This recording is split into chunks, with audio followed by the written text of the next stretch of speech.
Hello guys, pag-usapan lang natin si Daniel Padilla at Kyla Estrada. Ayon kasi sa balita, Diyos ko, Daniel Padilla at Kyla Estrada spotted sa Clark Airport. Yan, grabe nga naman kasi dahil nakita ng netizens. Kasi nagpa-picture pa ang ibang nag-post. Kaya nalaman ng iba't ibang mga netizens na si Daniel Padilla at Kyla Estrada ay nasa Clark, Pampanga.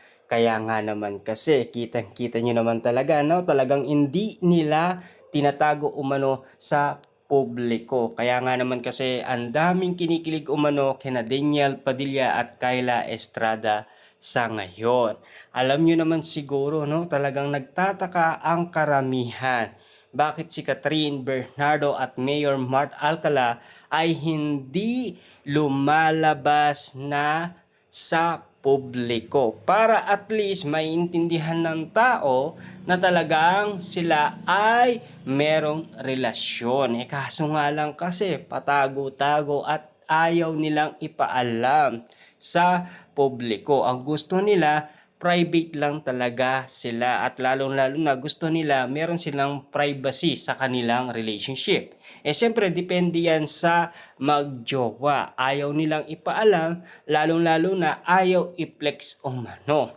Yun kasi ang pagtatakan nila sa kanilang relationship. Hindi natin alam kung bakit nga ba. Pero si Daniel Padilla, talagang kitang-kita kasama niya si Kyla Estrada. Bagamat hindi nila inamin noon na sila ay meron talagang tinatagong lihim. Noong sila ay spotted pa sa incognito.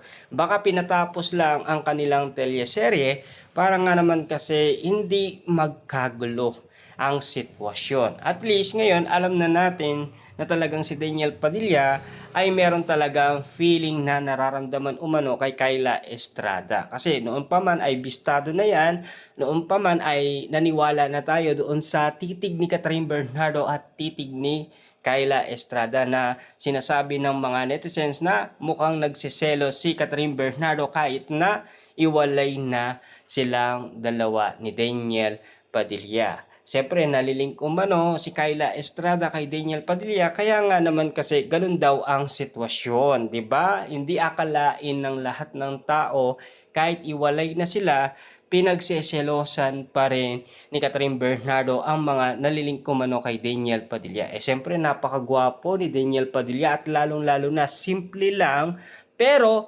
marupok din si Daniel Padilla, 'di ba? Alam niyo naman siguro, mahina si Daniel Padilla kay Catherine Bernardo. Lalong-lalo na tiplok pa rin si Daniel Padilla kay Catherine Bernardo. At ganoon din naman kasi si Catherine Bernardo tuwing nagkakausap sila, nagkikita sila, lalong-lalo na kung sila lang dalawa. Lalong-lalo na kasi nagkaayos na sila, wala nang problema doon. At sana nagkabalikan sila, kaso nga lang kontra ang pamilyang Bernardo kay Daniel Padilla. At lagi natin tandaan, siyempre si Catherine Bernardo ay babae. Yung anak ni Mami Min Bernardo. Kaya ang sitwasyon ay pinipigilan niya. Kasi alam nyo naman siguro, di ba? Yung mga sitwasyon na pinag-uusapan. Kaso nga lang, kung talagang mahal mo ang isang tao, ipaglalaban mo. Tulad ng ginawa ni Catherine Bernardo na talagang pinaglaban niya ang kanyang paninindigan na kailangan niya ng i-give away ang kanilang relasyon. Dahil alam niya kasi na hindi na tama ang ginagawa ni Daniel Padilla para sa kanilang pagmamahalan. Pero ngayon, tignan nyo naman si Kyla Estrada, kung tumitig nga naman kasi kay Daniel Padilla na talagang kinikilig nga naman siya at uling-uli nga naman siya sa akto. Pero napaka-cute niyang tignan ayon kasi sa iba't ibang mga netizens. Alam niyo naman siguro ang bawat sitwasyon na pinag-uusapan ngayon sa social media ay tila talagang nagbibigay bunga sa kiligan moment talaga. Lalong-lalo na kasi kitang-kita naman kasi si Daniel Padilla ang pagiging gentleman niya kay Kyla Estrada. At lalong-lalo na nag-level up na siya sa kanyang pagiging mature. Lalong-lalo na kasi marami na nakapansin yan. Kasi lahat naman ay nakita na talagang nagmukhang mabait na si Daniel Padilla. Pero noon, Kahit anong gawin ni Daniel Padilla na kabaitan na ipakita, wala talaga sa tao.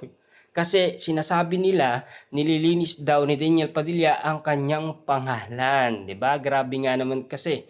Pero sa sitwasyon ngayon na pinag-uusapan kung bakit nga naman kasi nalinis ang pangalan ni Daniel Padilla sa mga netizens dahil sa pagkakalink ni Catherine Bernardo kay Mayor Mart Alcala. Kasi ayon sa mga tao, si Mayor Mart Alcala daw ay super red flag daw.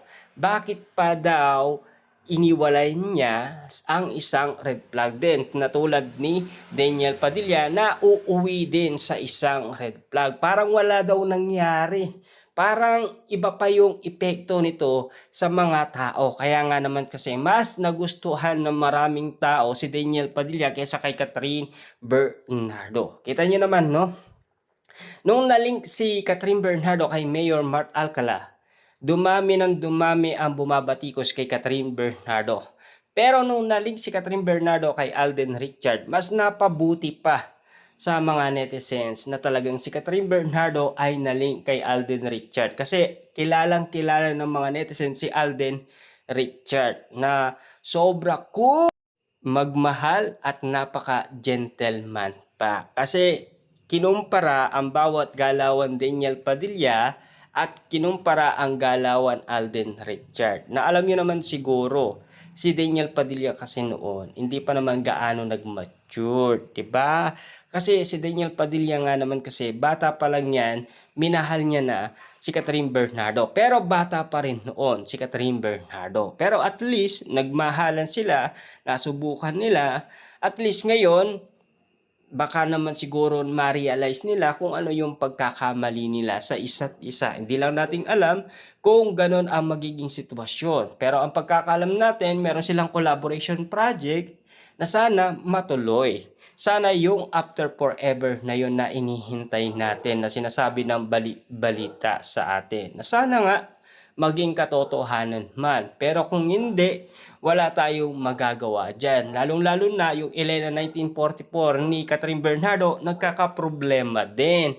Kaya umiingi sila ng tulong kay Mami Min Bernardo na tulungan niya ang kanyang anak para may sagawa niya yung movie. Kasi doon daw masisilayan ang todong acting ni Catherine Bernardo kung pabebegar pa ba siya or hindi na. Kung talagang nag-matured na ang acting moment ni Catherine Bernardo. Di nating alam kung katotohanan man ang bali-balitang yung project ni Catherine Bernardo na movie ay hindi na matutuloy. Hindi natin sure kung totoo.